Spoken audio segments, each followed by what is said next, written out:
Namo Amidas, Namo Amidas, Namo Amidas, Namo Amidas.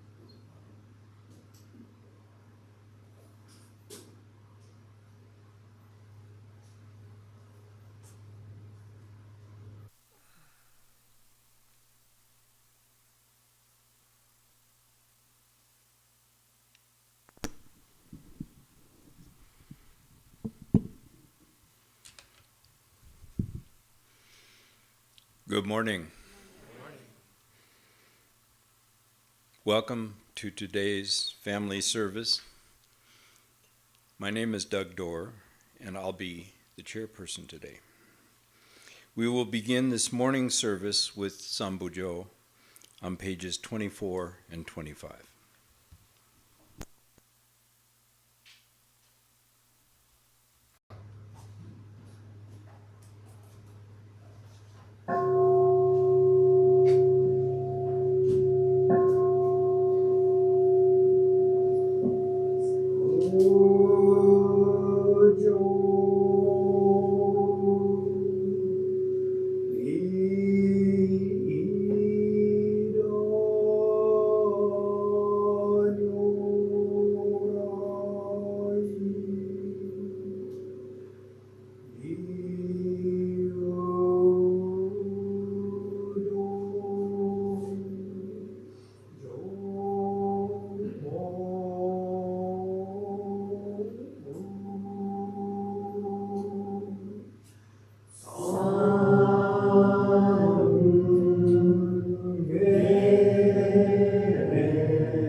Now we will have Sutra Chanting Junirai on page 67 in the Purple Book.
Peace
Please stand for the Gatha Nembutsu 1 on page 99 in the White Book, and then please remain standing for the reading of the Golden Chain number 1 on page 15 in the Purple Book.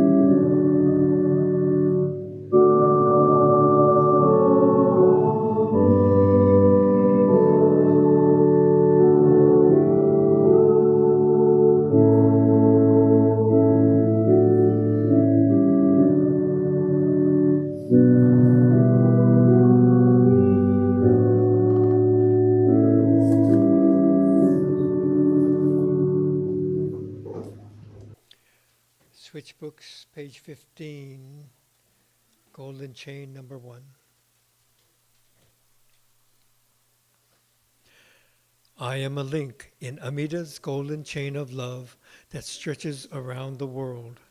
I'll keep my link bright and strong. I will be kind and gentle to every living thing and protect all who are weaker than myself. I will think pure and beautiful thoughts, say pure and beautiful words, and do pure and beautiful deeds. May every link in Amida's golden chain of love be bright and strong.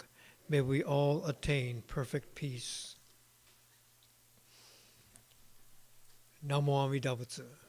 Namo Amida Butsu. Namo Amida Butsu. Namanda, Namanda. Thank you. Please be seated.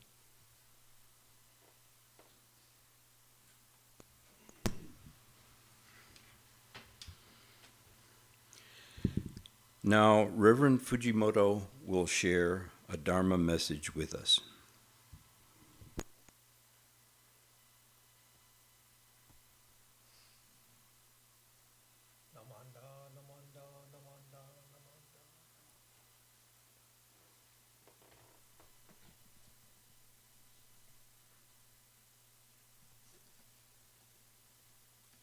Good morning. Ohayo gozaimasu. Okay.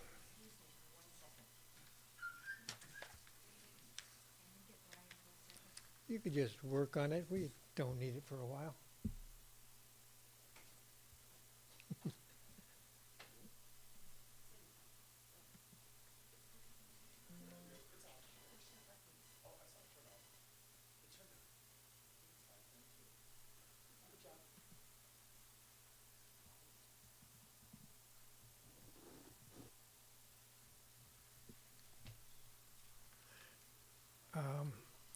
I don't need it for a minute here. Okay.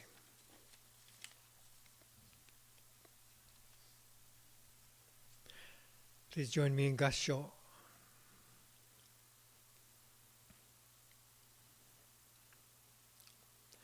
I changed my mind. No Gassho. Just listen. Okay. We'll talk about this at the Ask Reverend Dennis. Okay. Here's a quote from Reverend Kubose. Okay. Please listen. In Buddhism, one learns to make one's mind peaceful. By disciplining the mind, selflessness in thought is attained. This is difficult. Selflessness in physical activity is easier. One can become so involved in doing something that one forgets oneself. Okay. So Kubose Sensei is telling us that we try to learn how to be peaceful, discipline the mind in Buddhism. And if we just sit there in our room trying to quiet the mind or be meditative, it's not that easy because the mind drifts off. But when we do something physical, lots of times we come into this mind, right? A mind that is focused, quiet, and we can get something done, right? And we see this often. Some of us are school teachers here, and maybe when the class comes in, everybody's chatting, saying hello, good morning, da-da-da, and we give them something to do. Okay, settle down, get focused, and then the room gets quiet as everybody comes in and gets into their job, right? I remember being younger, my mother teaches flower arrangement, and I see it here in Jane's classes too. I walk into the room, everybody's busy doing their arrangements, and there's a quiet in the room, right? Everybody's focused, doing something, but they're doing it separately but together. Everybody has their arrangement in front of them and doing a physical activity, but their mind is quiet. They're not thinking about other things, but just focused on the task at hand. So classroom, similar, at first it's noisy. Okay, settle down, we're going to do this. And hopefully, if we're good, everything settles down, right? And that quiet, it's kind of like very pleasant to find that and to find that again and again, right? And so this is a type of quiet. Kubose Sensei says one can become so involved in doing something that one forgets oneself. Okay. So today I wanted to talk about art. Okay. I've been working on things for the BCA Art Committee, and we have new flyers that are going to be coming out soon, kind of a call for entries for people at our different temples, send in artwork, and we have our virtual art exhibit that starts in September of each year. So this is kind of ongoing and getting ready to launch again, and this will be our 5th year to be doing this. So kind of have that in mind. I've been talking to the art committee in mind, and just a few days ago, I went to my mom's house, and she watches TV Japan, NHK program, nothing else. She never changes the channel, right? Only maybe sumo or movies or things like that, but she doesn't change the channel. But one of the segments, just a 5-minute segment, it's called No Art, No Life, right? And it's kind of like when you watch the Olympics, and not just the event, but they cut into the life of one athlete, right? And it's so intriguing and amazing that you get to hear the story of one particular person. It's kind of like that, but no art, no life. And they showed, I thought that was so cool, right? So I looked it up, No Art, No Life, and see if there were more. And there's a bunch of them. So I looked at a few of them, and one of them, there's a person named Natsushita Takamori. So people in Japan, and he was born in 1947, so maybe 5 years older than me. But the people they have disabilities or are handicapped in some way. And so he lived at home for 50 years, and finally they said, people couldn't take care of him at home anymore, so they put him into this assisted living program. And so for the next 76 years, he lived there. At first, he was scared to go there. He thought he was being abandoned, thrown away from the home. But he got there and it got a little bit more comfortable, learned to take public transportation and go here to there and go to the store, buy this and that for himself. But as he grew up at home, just to keep him busy and not getting into trouble, his mother would have him hammer nails into a piece of wood. So this is what he did, right? He hammers nails. So he would find pieces of wood, maybe driftwood or a branch broke off or something, and he's hammering nails. And he does this daily, and it becomes his artwork, right? And so they showed one, it looked like a branch kind of broken off at the end, but all these nails, like hundreds and hundreds of nails. So it looks like a metallic shell over this organic form, right? So wow, that's kind of cool. It starts to look like artwork.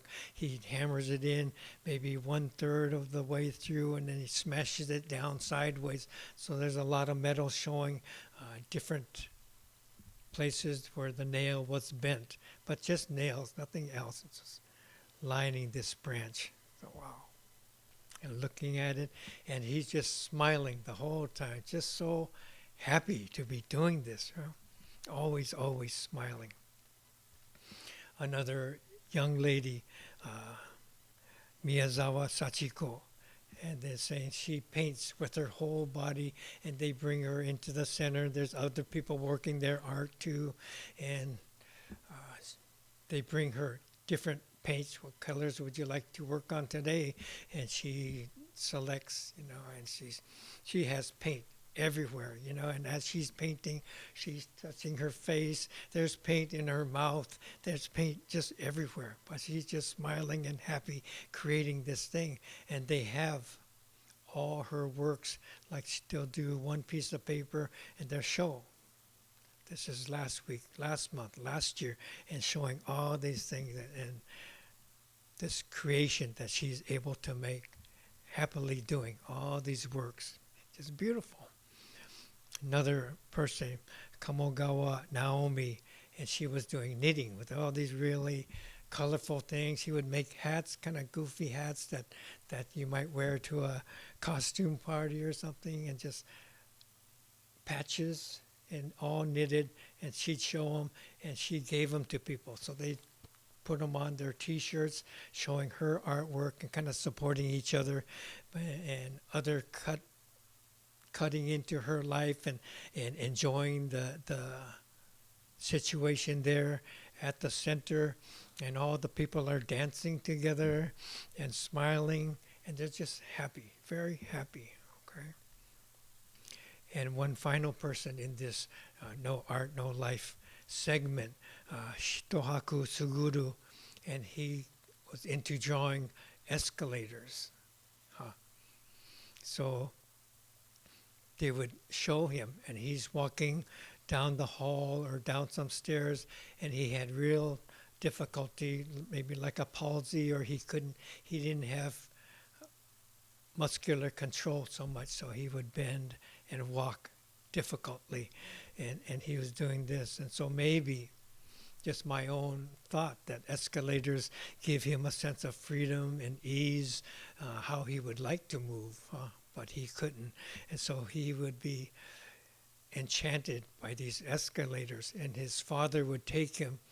He's a younger man, so they would go to places in Kyoto, exploring the city, like maybe a field trip, but 8 hours in a day, riding different escalators up and down, this department store, that department store, and he keeps this all in his mind, and later he's drawing every step. He's talking about the transition from the moving stairs to the side that is stable, and how he would like to be an architect, right? But he's drawing and drawing, and each of the people are so happy and doing these things. Just incredible, the detail that they would show. And again, he had so many. This is from last week. This is from 2 months ago, and showing some were in color, some were in charcoal, some in pencil. So yesterday I was at the Museum of Modern Art, and there's this one piece that Reverend Dr. David had mentioned in one of his talk, and there's a artist by the name of Judith Scott, and one of her pieces was there, and she's from the East Bay, and she would, she also was had developmental disabilities. And so she would find things. She was homeless. She would find things and wrap it in whatever she could find, pieces of cloth, pieces of yarn, pieces of rope, and wrap it until you wouldn't know what was in the center of it anymore. It'd grow bigger and bigger and bigger, maybe very colorful. The one there was very colorful. It's like this kind of piece. I don't know what was in the center of it, but, it looked so colorful, and it looks soft because it's yarn, and this is what she would do, just like found objects, found items, and make it, taking her time to create something that she would envision changing from something that was discarded into something of value, something of beauty. And maybe she felt that of herself, discarded by family or society, and then re-emerging into something more, creating something that other people might value or appreciate, right? So very interesting to be able to see this and to explore the realm of art all around us, okay? So one of the other things, let's see, we also went there because they had the Ruth Asawa exhibit, okay? So a bunch of Dharma school families from Oakland were there, and they asked me to join them. And so I went with them, and they had one exercise that was kind of cool. So, okay. You're going to do this with me, okay? So this is, we are drawing, okay? Touch my finger with your finger, okay? Touch my finger. We're going to make waves across the piece of paper, okay? Try it, try it.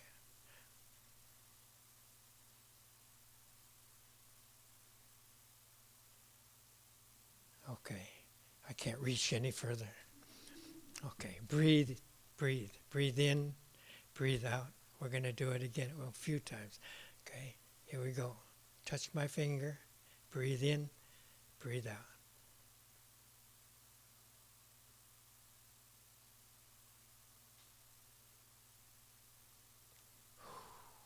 Okay, breathe in, breathe out. One more time.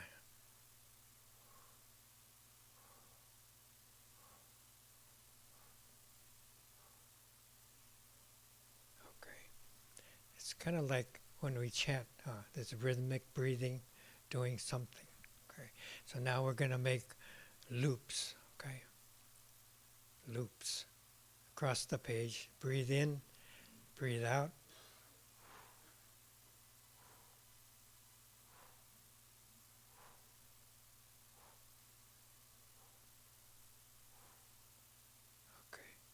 Beautiful. Good job.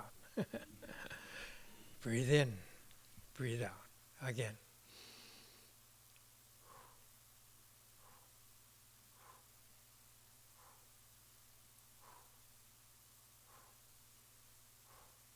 Okay. Breathe in, breathe out. Stay together, not your own pace. Same pace.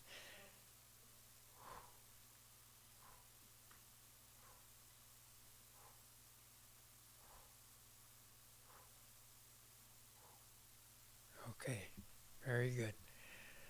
Breathe in, breathe out. So if we made those loops and what if we try a flower, okay? We're going to make a flower. Follow my finger, touch my finger. We'll go around.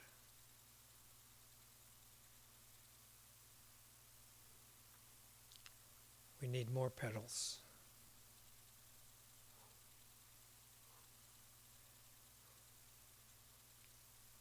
There's no floating flowers, so we'll make a stem.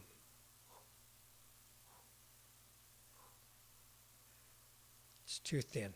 Let's make it up, double. Branch out and make a leaf. Make it thicker. And back up. Another leaf on the other side. Thicker. And back down the stem. Okay. Breathe in, breathe out. Maybe like a chrysanthemum, peony, something full, huh? Yeah. I see it. Very good. Okay, so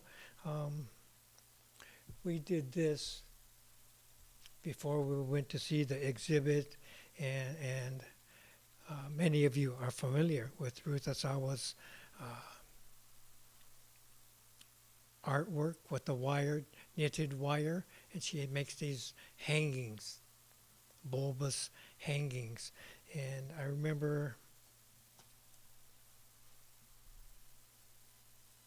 a long time ago, maybe 50 years ago, someone was talking about, we just read the golden chain. So lots of us come to Dharma school and we make golden chain. We might have different colors and we make a loop, right? Then we make another loop and connect it and make a chain, right? And we use this.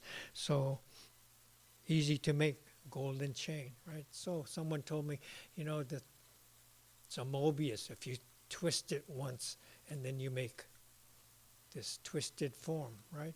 So this is a Mobius, and like if you follow the surface, the outside becomes the inside, becomes the outside, becomes the inside, right? So this is a Mobius, just a loop, but there's a twist in the middle of it. So when you look at Ruth Asawa's artwork, you could see where the inside becomes the outside, right? As she knits this form, these bulbous forms. Let's see if I could find.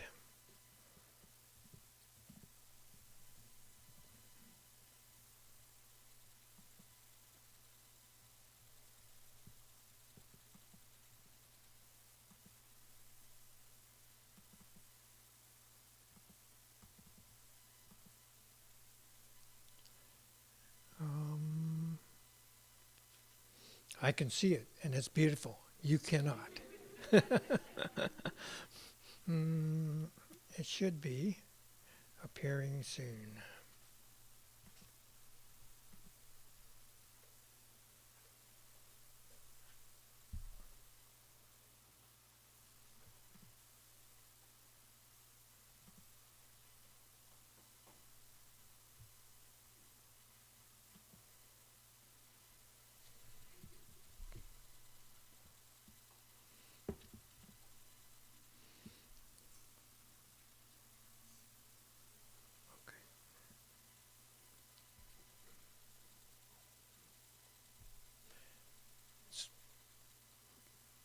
So some of us know Ruth Asawa.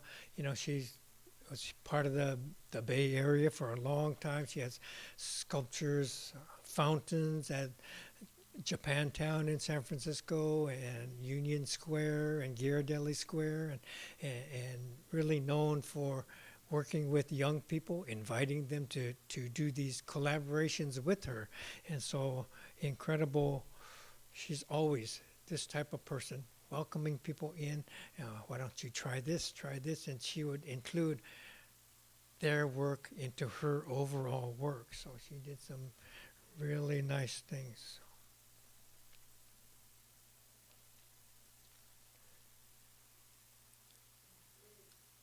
Yeah, okay.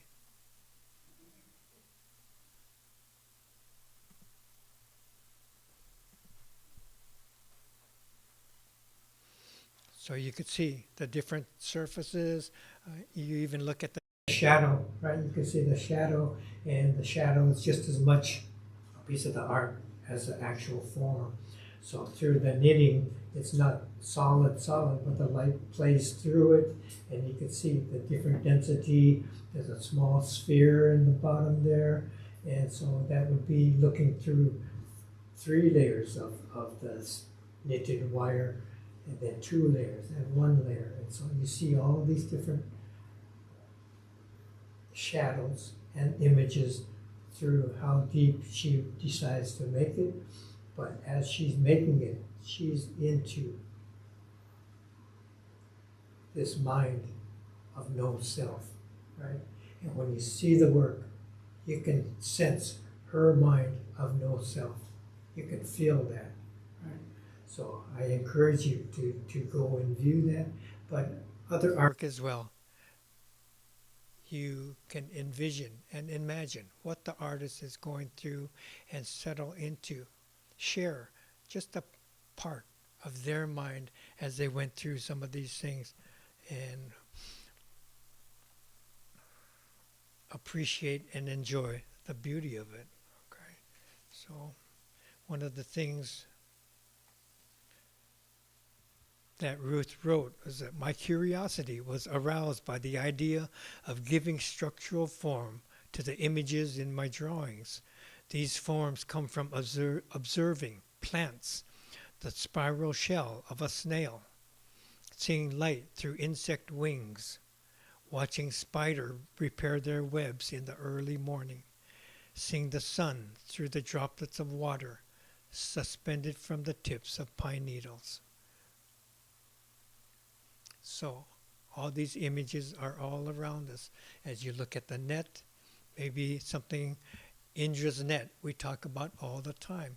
And so these ideas of interconnection, these ideas of interdependence, right? We could study for years and years trying to understand the concepts in Buddhism. But you can just look, you can just touch it and feel it. And not necessarily in somebody's work, but just walking outside. It's there, and it's always there. Okay? We get so self-focused that we think what we're doing is more important than what that spider's doing, what that wing is showing us through its transparency, right?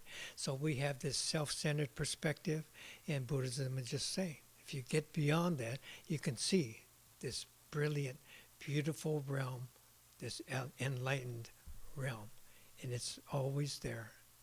And so to me, as Ruth is making these sculptures and sharing them with us, she becomes my teacher to be able to see, to come to understand just a little bit her sense of no self as she's doing her work, and to recognize it, that I do that too, you do that too.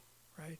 So that's that awakened portion of each of us that we want to be able to validate in our everyday life. Not to know more and more and more about Buddhism by reading, and listening to lectures. That's important too, to be able to put words to it. But to sense it, to see it in your own life, it's there already. We were born with it. And so we recognize it when we see it. And that's the message. Okay. Let me read a couple more things that were shared with the families that had come with us. Suspended loop wire sculptures, the non-self, interdependence. In Asawa's words, the shadow cast by the sculpture reveals as much as the sculpture itself. Many of the forms are inspired by plants, bone structure, patterns we see in water, in oil, soap bubbles, in smoke.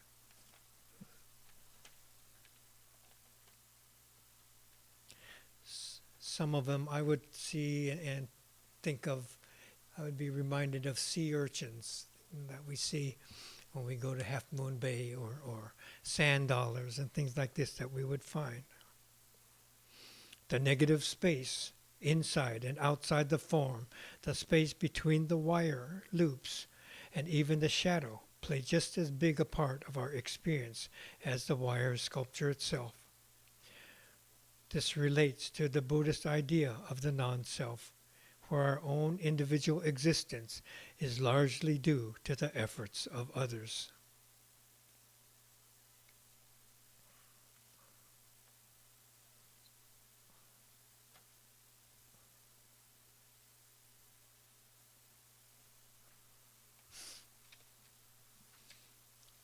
Let me just share this one last thought and we'll conclude this. Okay. In Buddhism, one learns to make one's mind peaceful. By disciplining the mind, selflessness in thought is attained. This is difficult. Selflessness in physical activity is easier. One can become so involved in doing something that one forgets oneself. It is when you are doing something so intensely that you forget yourself. Doer and doing become totally one. No ego self exists. There's no self-consciousness. The ego, the pretending self, disappears. One transcends oneself. This kind of state is to forget oneself. Please join me in Gassho. Namo Amida Butsu. Namo Amida Butsu. Namo Amida Butsu. Namanda. Namanda.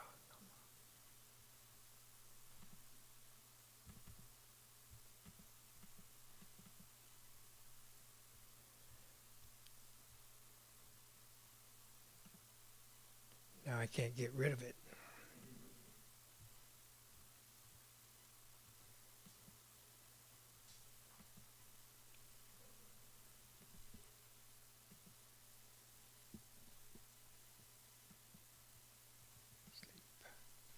Thank you.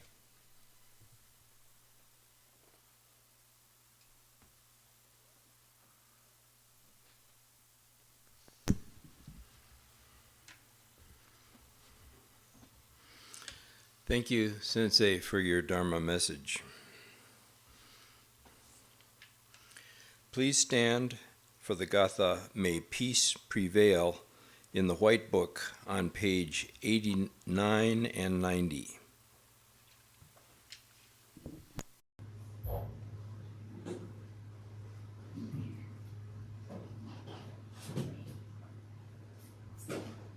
Yeah.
Thank you to those who helped with the altar preparations and with the service, especially, of course, Reverend Dennis, for the YouTube work today, which was very challenging for YouTube work. Brian, we really appreciate all your work.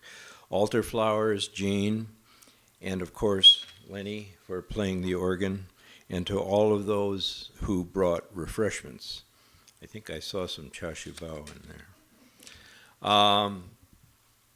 Newcomers and visitors. Are there any newcomers or visitors today? Please stand and introduce yourself if you're comfortable, if you're able to do that.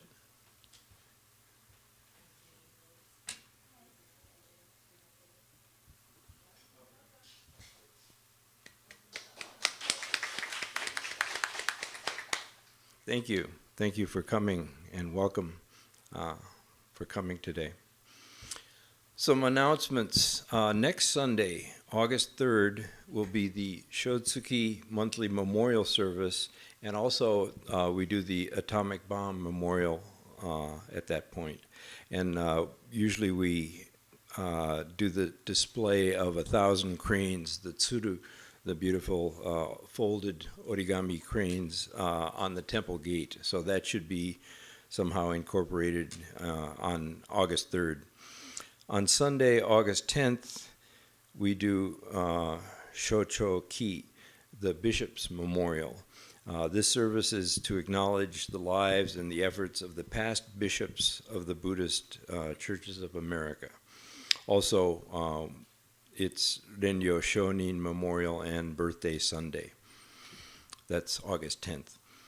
There are no services on August 17th and 24th. Vacation, yay! No, I mean for Sensei. It's good. It's good. It's good. I was cheering for Sensei, not for no service. Also, there's no service on August 31st through September 5th, Sunday. Next Saturday and Sunday, August 2nd and 3rd, and the following Friday, August 8th, we will have Abwa clothing drive drop-offs and that's from 11 a.m. to 4 p.m. So please, if you can, do your drop-offs during those windows. Remember, it's from 11 a.m. to 4 p.m. We usually open the gates so that cars can drive through to make it easier to drop off. And remember, that's on Saturday and Sunday, August 2nd and 3rd, and also the following Friday, August 8th. Abwa clothing drop-offs. Are there any other announcements?